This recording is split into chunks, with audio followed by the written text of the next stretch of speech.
بسم اللہ الرحمن الرحیم۔ بھارت میں گزشتہ 200 سال سے جس مصنوعی ہندو قومی تشخص کا تصور ابھارنے کی کوشش کی گئی ہے، اس نے وہاں بسنے والے ہندوؤں اور ان کی متعصب قیادت کو آج اپنے تمام ہمسایوں کے ساتھ ایک بہت بڑے جنگ کے میدان میں اتار دیا ہے۔ یہ جنگ ویسے تو قومی ریاستوں کے درمیان ہے، لیکن مذہبی ہندو قیادت اسے دیوتاؤں کی پوتر سرزمین کی یدھ یعنی لڑائی سمجھ رہے ہیں، مگر مغربی عالمی طاقتیں اسے ایک ایسا میدان جنگ بنائے بیٹھی ہیں جہاں پر ہونے والی لڑائی سے دنیا کے نقشے پر ابھرنے والی دو معاشی طاقتیں چین اور بھارت اپنی اپنی بربادی کے پروانوں پر دستخط کر دیں گی۔ دہشت گردی کے خلاف 2001 میں شروع ہونے والی جنگ کے عین بیچوں بیچ جب جارج ڈبلیو بش نے دوسری دفعہ امریکن صدارت کا انتخاب جیتا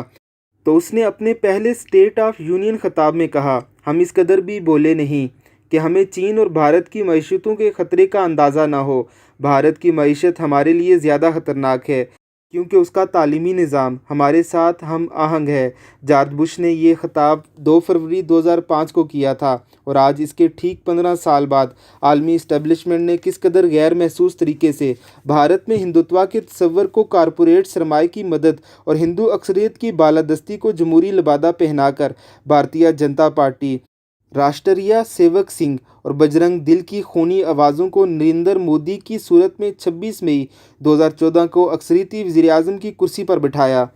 اور پھر بھارت کی عوام میں اس نفرت کے غبارے میں مزید ہوا بھر دی گئی۔ نعرہ یہ دیا گیا کہ اس یدھ کے بعد پورا بھارت، بنگلہ دیش، پاکستان، برما، نیپال، سری لنکا، سکم، بھوٹان، یہاں تک کہ افغانستان کے کابل و قندھار پر ہندوتوا کا گروی پرچم لہرائے گا۔ اس نعرے نے بھارت میں بسنے والے ہندوؤں کو اس قدر پرجوش بنا دیا کہ 5 سال بعد اگلے الیکشنوں میں مودی نے 23 مئی 2019 کو بے پناہ اکثریت کے ساتھ حلف اٹھایا، جس نے بھارتی سیکولر آئین کی بنیادیں ہلا کر رکھ دی۔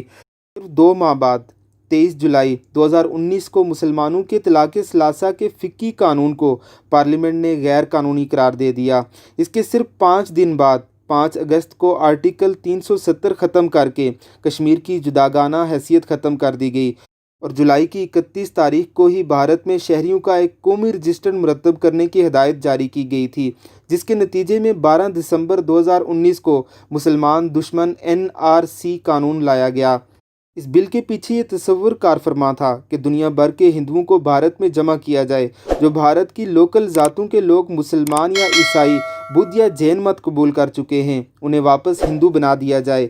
باہر سے آئے ہوئے مسلمانوں کو بھارت کی پوتر سرزمین سے باہر دھکیل دیا جائے۔ اس قانون کے نفاذ کے بعد سے پورا بھارتی سماج 2 حصوں میں تقسیم ہو چکا ہے، ایک ہندو اور دوسرے نان ہندو۔ اس فضا میں بھارت میں بسنے والے ہندوؤں کی اکثریت اس پوتر یدھ یعنی مقدس جنگ میں حصہ لینے کے لیے مکمل طور پر تیار ہے۔ ان کے پنڈت، یوگی، مہامنت، کنڈلی نکالنے والے محاورتیں نکال رہے ہیں کہ اگر فلاں شبھ گھڑی میں بھارت لڑائی میں داخل ہوا تو ہمالیہ کے پہاڑوں سے دیوتاؤں کی فوجیں ان کی مدد کو ویسے ہی اتریں گی جیسے راون کو شکست فاش دینے کے لیے تمام آسمانی اور زمینی دیوتا اکٹھے ہو گئے تھے۔ یہ وہ کیفیت ہے جس کے نشے میں بھارت کا ہندو سرشار ہے اور سمجھتا ہے کہ اب دنیا پر اس کا زمانہ آنے والا ہے۔ بھارت میں ہندوتوا کے اس خواب کی کوئی تاریخی حقیقت نہیں۔ 5000 سالہ تاریخ میں کبھی بھی کسی کے تصور میں یہ بات نہیں تھی،